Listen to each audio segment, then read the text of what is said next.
Equality کے ساتھ آگے بڑھنا ضروری ہے. یہ نہیں کہ صرف ایک ہی پارٹی جو ہے وہ اپنا راگ سناتی رہے اور دوسری کی بات نہ سنی جائے.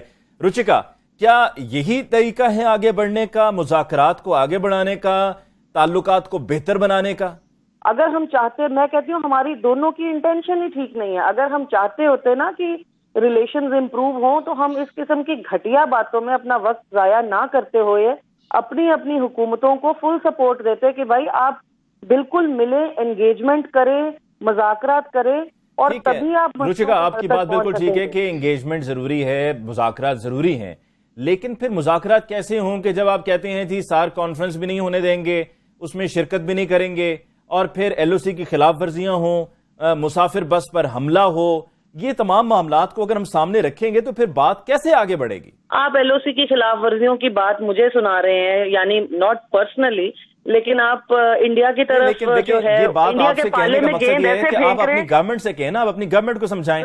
ابھی راج قادیان صاحب نے 2008 کا ذکر کیا، گورنمنٹ 2008 کے، جی بالکل آپ بات مکمل کیجئے گا، لیکن 2008 سے لے کے ہر سال کوئی بھی پلیٹ فارم ہو، جب اس سے پہلے نریندر مودی سے پہلے منموہن سنگھ وزیر اعظم تھے، وہ بھی کہیں پہ کسی پلیٹ فارم پہ پاکستانی وزیر اعظم سے ملاقات ہوتی تھی، چاہے شرم الشیخ ایجپٹ میں ہو یا کہیں پہ بھی ہو، تو وہاں پر بھی 2008 کی بات کرتے. مطلب بھلا کر آگے جانے کی بات تو آپ کی اینڈ پر یہی تو آپ سے کہا جا رہا ہے کہ آپ اپنی گورنمنٹ کو سمجھائیں کہ دس is not the way forward. بات ایسی ہے نا، بات ایسی ہے کہ ہماری طرف سے تو آگے بڑھنے کی بات ہوتی ہے، لیکن آپ کے وہاں پر جو ہے نا، جسے کہتے ہیں ڈیگر ان دا کلوک، آپ کے وہاں پر اس قسم کی بدسلوکی کرنے والی قوتیں موجود ہیں جو ساری آپ کی ہر طریقے کی ڈسپنسیشن اور حکومت سے اوپر ہے. آپ بھی جانتے ہیں اگر ہم کو پریشان کیا جائے گا صبح شام، صرف ہم کو نہیں، وہ آپ کو بھی پریشان کرتے ہیں. رچکا نے ابھی کہا، لیکن اس سے پہلے ہمیں لینی ہے ایک بریک کے بعد جب واپس لوٹ. اب پہلی بات یہ ہے کہ میں سمیع ابراہیم صاحب نے جو 2-3 ابھی نکات اٹھائے ہیں، میں ون بائی ون ان کے ساتھ ڈیل کرنا چاہوں گی.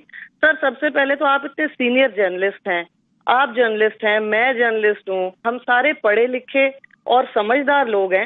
یہ کیا نیوکلیئر اسٹیٹ ہے پاکستان؟ یہ آپ باتیں سر جو ریز کر رہے ہیں یہ آپ کے اسٹیچر کو نہیں جچتی، میں بڑی معذرت کے ساتھ کہتی ہوں. آپ کو ایک تو پاکستان کو نا یہ جو ہر دوسرے تیسرے دن ایک پتہ نہیں متلی اٹھتی ہے کہ ہم نیوکلیئر اسٹیٹ ہیں. سر، آپ ایک تعویذ بنوا کے نا سونے کا اور ڈائمنڈز میں جڑوا لیں کہ ہم نیوکلیئر اسٹیٹ ہیں اور ہر کسی کے گلے میں لٹکا دیں، ہر پاکستانی کے.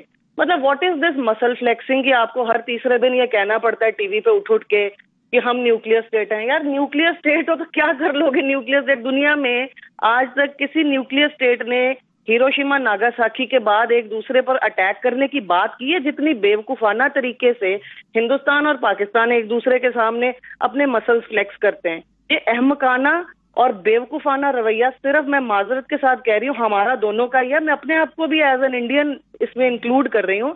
یہاں پر کم کہا جاتا ہے، پاکستان میں زیادہ کہا جاتا ہے، لیکن بیوقوفی میں کوئی کمپٹیشن ہم سے زیادہ ایک دوسرے